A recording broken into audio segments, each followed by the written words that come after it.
You know that place called school, right?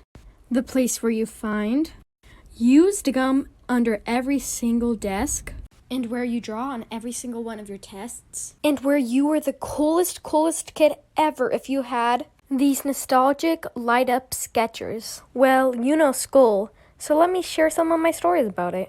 You know that age when you start losing a lot of your baby teeth and you start looking a lot like a hockey player? Well, I was that age. I was in class being my own peaceful self, and then I felt something weird in my mouth. Suddenly, blood started trickling from my mouth. At that time, I was known for having really good manners, so I politely raised my hand as blood started trickling down onto my shirt. I'm bleeding. And right after I said that, more blood came rushing out. Our teacher didn't want to make such a big deal out of it, so she quietly pointed to the sink. I tried shuffling over there quietly while holding my mouth so nobody saw all the blood gushing out. And that actually made people look at me more. By the time I got to the sink, my hands looked like a murder scene. Can I go to the nurse's office? No, you've already interrupted my class enough. After a couple more tries, she finally let me go. I see the light. Oh, the heavens waken. Fine. Yes. What did you say? Nothing.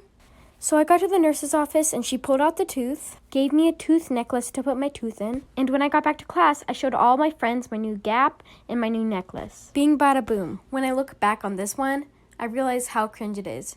Get your popcorn. So in the previous story, I was already young enough, but in this story, I was younger. In about kindergarten.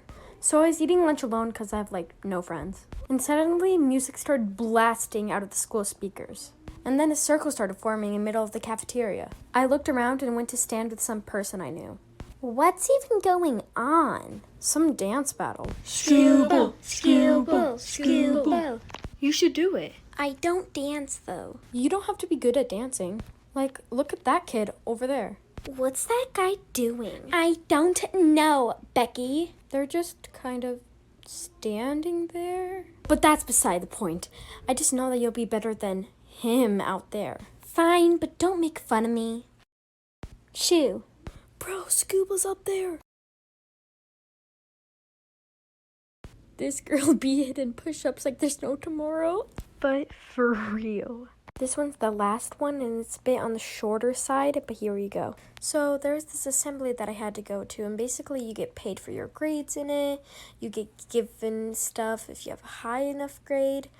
And so they got to the part where basically each teacher picks a student that was a rock star in their class for that year. At this point, I was kind of just zoning out. And this person is Scooble Doodle. Once I realized my name was called, I jolted out of my seat and ran up to my teacher. I hope you like hearing about my school stories. A second part will be coming out within a month, and it will be talking about my bullies and playing the recorder in music class and more.